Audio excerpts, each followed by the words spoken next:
बिस्मिल्लाहिर्रहमानिर्रहीम। अस्सलाम वालेकुम वरहमतुल्लाहि वबरकातुहू।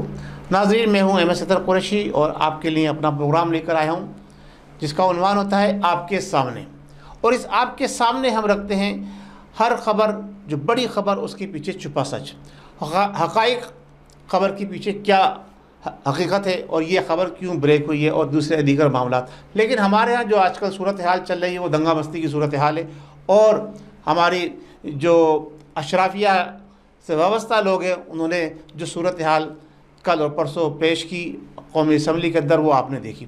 तो सबसे पहले हमारे लिए बड़ी ख़बर ये है कि जो कौमी असम्बली के अंदर स्पीकर साहब ने अपोजिशन को बिल्कुल रद्द करके और हुकूमत का साथ दिया। यानी कि ये ख़बर है कि हमारे लिए मीडिया की ख़बर भी है, सोशल मीडिया की ख़बर भी है कि स्पीकर असद कैसर वो न्यूट्रल नहीं है, बल्कि वो बाकायदा तौर पर अपनी जमात यानी तहरीक-ए-इंसाफ को सपोर्ट कर रहे हैं। तो इसके पीछे क्या अवामिल है, इस पर हम बात करेंगे बाद में। इसके साथ साथ हम ये बताते चलें कि महंगाई की शरह जो सोशल मीडिया पे अब बजट के हवाले से बातें आ रही हैं वो बढ़ने जा रही है, बजाय इसके कि कम होती वो बढ़ने जा रही है। दूसरी बात, जिन चीज़ों पर अब तक जिनका रोना रोया जा रहा था, जो अदाद शुमार बजट के सामने नज़र आ रहे हैं, उन पर मज़ीद कीमतें बढ़ने का इम्कान है। और तेल के लिए तो समरी भी जमा करा दी गई, पेट्रोलियम मसनूआत यानी के ऊपर कितना असर पड़ेगा पेट्रोल की कीमत बढ़ने से, ये अब आपके सामने है। नाज़रीन, इसके साथ साथ मैं दो और ख़बरें आपके साथ शेयर करना चाहता हूँ। एक ये कि हमारे मुल्क से वाबस्ता जो लोग हैं और जो बैरून दुनिया में रहते हैं वो अपनी निगाहें बहुत खुली रखते हैं अपने मुल्क के हवाले से, और रिसर्च भी करते रहते हैं और मालूमात भी इकट्ठी करने की कोशिश करते हैं। और उनमें से कुछ लोग ऐसे हैं जो हमें भी फीडबैक देते रहते हैं। तो मेरे पास जो फीडबैक आया है मैं उस हवाले से आज थोड़ी सी बात करूंगा आपसे। लेकिन इससे पहले कि मैं अपने उस तरफ जाऊं, मैं ये बात करना चाहता हूं कि हुकूमत वक्त ने जो जितने बुलंद बान दावे किए थे वो सारे के सारे इस बजट के बाद जो अपोजिशन ने अब तक इसका पोस्टमार्टम करने की कोशिश की, करने नहीं दिया गया, लेकिन सोशल मीडिया पे हो रहा है आहिस्ता आहिस्ता। तो मुझे नज़र नहीं आता कि ये बजट जो है आवाम दोस्त बजट हो, या ये महंगाई को कंट्रोल कर ले, या ये पाकिस्तान की इकनॉमी को बूस्ट करे। हमारी हुकूमत ने अभी पिछले दिनों एक ख़बर शाया की थी कि जनाब अली हम जो ना ग्रोथ GDP बढ़ाकर 4 पॉइंट पर ले आए हैं, जो अब इस बजट के बाद नज़र आता है कि वो मसनूई है। अच्छा, दूसरी तरफ अगर हम तज्जिया करें, जैसे हमारे प्राइम मिनिस्टर साहब बार बार ये बात कहते रहे, हमेशा अपने पड़ोसी मुल्कों की मिसाल देते रहे, हमेशा यूरोप और अमेरिका की मिसाल देते रहे डिसिप्लिन के हवाले से और दूसरे मामलात के हवाले से, सिविलाइजेशन के हवाले से। लेकिन जो कुछ कल सूबाई और कौमी असम्बली में हुआ है ये एक बहुत बड़ा मेरे हिसाब से सानिया है। आप तो देख चुके हैं सोशल मीडिया पे कि क्या तरबियत थी 126 दिन के अंदर अपने कारकुरान की। नियाज़ी साहब ने, अब उसके समराज सामने आ रहे हैं, उनके हर जमात का लीडर, चाहे वो मर्द हो चाहे खातून हो, वो हाथापाई और गालम गलोच से कम पर बात ही नहीं करते हैं। तो ये मदीने की रियासत में क्या यही कुछ होता है, या वहाँ पर यही कुछ होता रहा था? हमें जो दर्स मिला है, इस्लाम ने जो दिया है, वो इसार का, कुर्बानी का, रहमदिली का और सकाफ़त का। लेकिन यहाँ कोई चीज़ भी नज़र नहीं आई। अब मैं थोड़ा सा आपको लेके जाना चाहता हूँ जो कुछ कौमी असम्बली में हुआ है। अब आप ये देखिए कि जब पहले माजी में दो बड़ी जमातें जो मुस्लिम लीग और पीपल्स पार्टी थी वो आपस में गुत्थम गुत्था होती थी, बजट कापियाँ पढ़ती थी, तो यही नियाज़ी साहब उनको ये कहते थे कि आराम से सुकून से बजट सुने, ये गलत हो रहा है। और जब आज इन्होंने बजट पेश किया है तो इनके साथ भी वही कुछ हो रहा है जो माजी में ये खुद करते रहे थे, गालम गलोच और छीना झपटी कागज़ों की और रद्द करना। तो इन्होंने कितना सब्र का, ये उस वक़्त सब्र का जो है ना कहते थे मुजाहरा, जी आप तो हुकूमत में हैं, आपको तो सब्र करना चाहिए, हम अपोजिशन में हम शोर कर सकते हैं।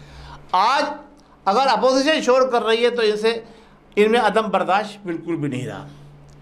और मैं ये कहता हूँ कि हमारी पार्लियामेंट के अंदर जितने भी लोग हैं, चाहे वो अपोजिशन से हैं चाहे वो हुकूमत से हैं, अवाम पाकिस्तान के टैक्स से उनको तनख्वाहें दी जाती हैं, वो अवाम की नुमाइंदगी करने जाते हैं, तो क्या वो अपनी नुमाइंदगी का हक़ अदा कर रहे हैं? कहाँ है हमारी सुप्रीम कोर्ट, कहाँ है हमारे आला अदालतों के जज साहिबान?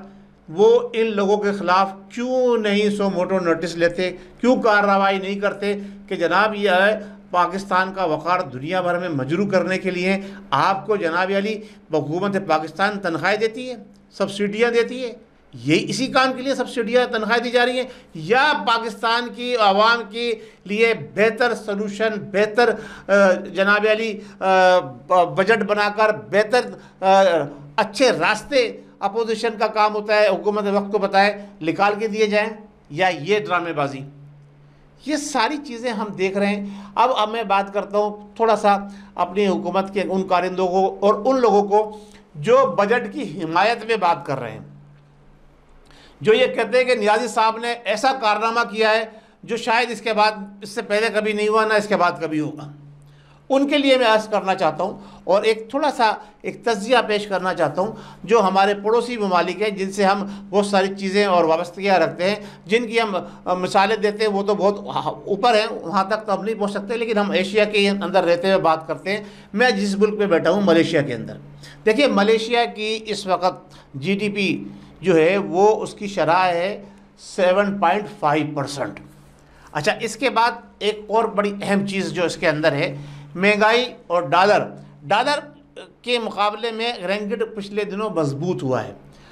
लॉकडाउन मुसलसल कई महीने तक चलता रहा, लेकिन उसके बावजूद कीमतों के अंदर कोई खातिर खा इजाफा हुआ ही नहीं है, बल्कि कुछ चीज़ों की कीमतें तो कम हुई हैं। GDP बढ़ा है, कीमतें कम हो रही हैं। घर बैठे आम आवाम को वैक्सीन लगाने की सहूलत है। इसके साथ साथ जनाब अली महंगाई का तस्वुर ही नहीं है। अपोजिशन और हुकूमत एक दूसरे से आंकड़े का मुकाबला चल रहा है।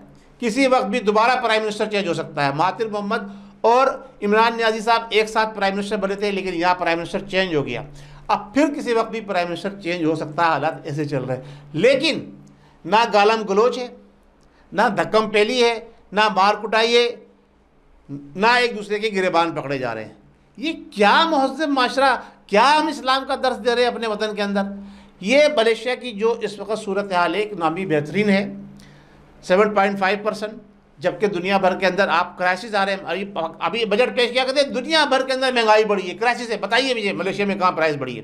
फिर इसके साथ साथ आप अगर UAE चले जाएं, UAE की भी सूरत हाल तकरीबन कमोबेश मलेशिया जैसी है, बल्कि वो तो वहाँ तो बेहतर चीज़ें आ रही हैं, बेहतर डेवलपमेंट हो रही है।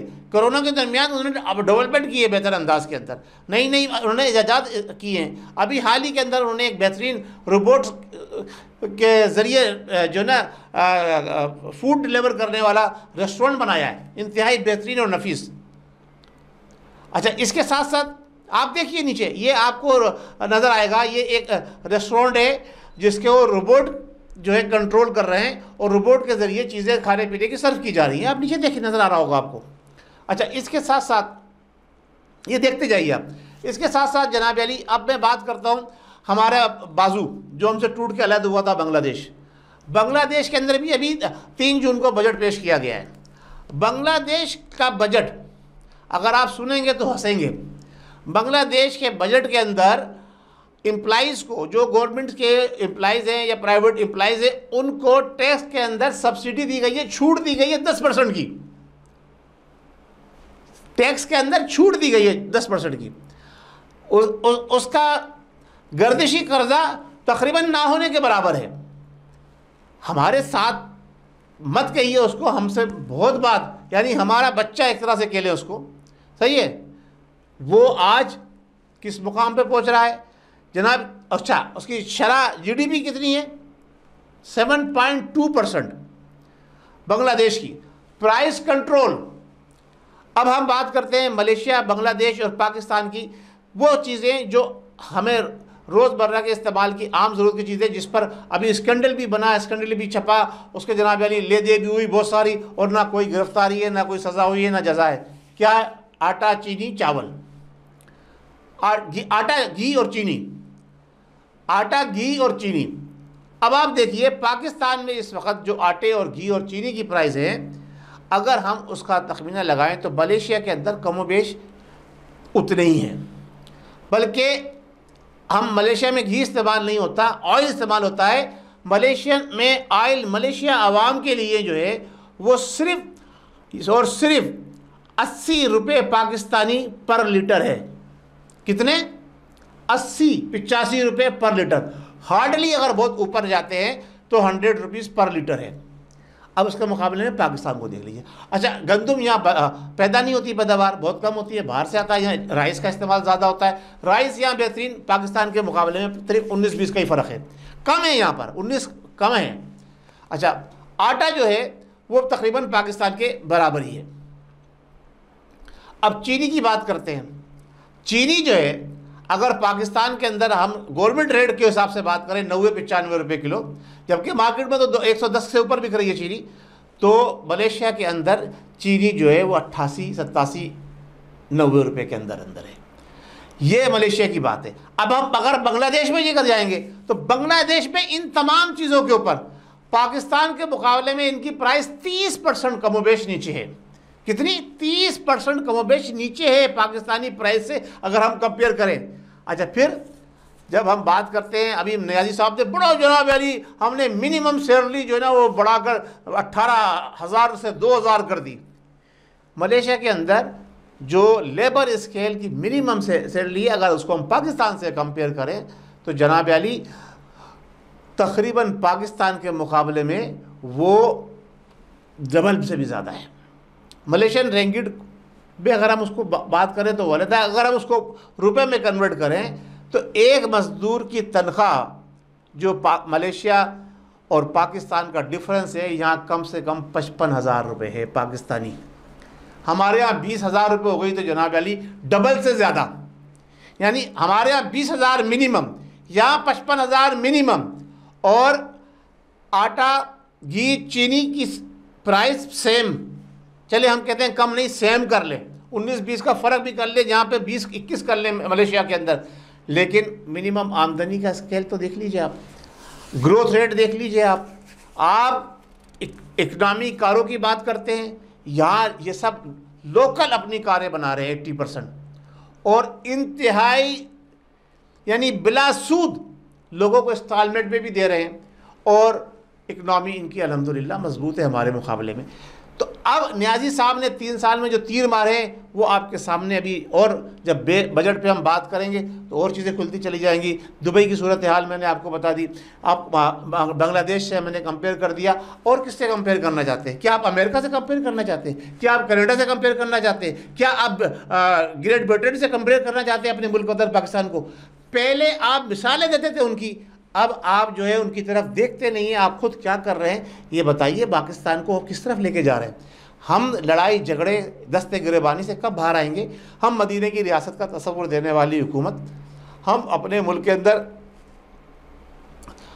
ऐसे काम करें कि जिससे आवाम की फलाह और बहबूद का काम हो। अच्छा, एक और बड़े मज़े की बात, और वो बड़ी अहम बात थी जो रह गई, जो अगर अब बात रह जाएगी और तो मैं जनाब अली समझूंगा मेरा आज का प्रोग्राम ही नहीं हुआ।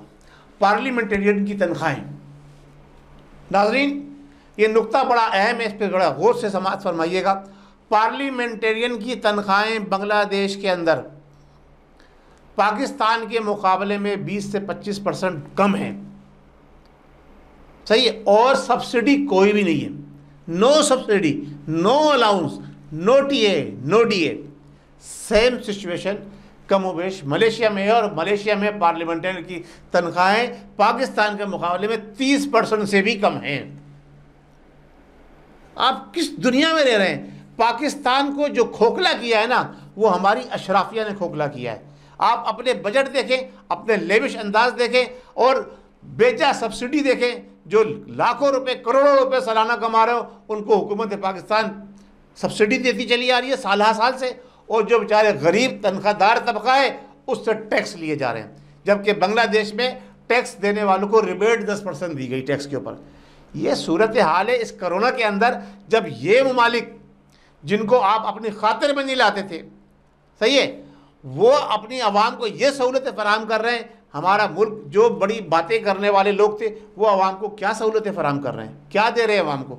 नाज़रीन, आज का मेरा प्रोग्राम ज़रा मुख्तलिफ अंदाज में था।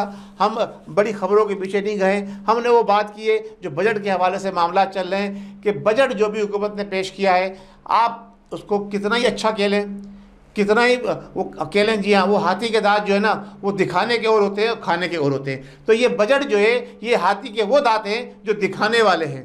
अब इसके मुज़र असरात कौम पर एक साल के अंदर अंदर नज़र आएंगे, बल्कि एक साल का 2 महीने के अंदर आपको नज़र आएंगे, और आपको पता चलेगा कि आवाम के साथ एक दफ़ा फिर इस नियाज़ी हुकूमत ने, जो इंसाफ पसंद हुकूमत है, जो मदीने की रियासत की बात करने वाली हुकूमत है, इसने कितना बड़ा धोखा दिया है। ये हुकूमत चोरों डाकुओं लुटेरों के सरदारों की हुकूमत है, ना कि चोरों डाकुओं की हुकूमत है। बहुत शुक्रिया। अस्सलाम वालेकुम व रहमतुल्लाहि व बरकातुहू। और मैं उन तमाम अहबाब से जो हुकूमत की हाँ में हाँ मिला रहे हैं, बग़ैर सोचे समझे हुकूमत की तारीफ़ के गुन गा रहे हैं, उनसे कहूँगा ज़रा होश के नाखून लें, माजी को भी देखें, और ताकि आपको मुस्तकबिल को बेहतर बनाने की आपको सलाहियत पैदा हो सके। बहुत शुक्रिया। अस्सलाम वालेकुम। पाकिस्तान जिंदाबाद।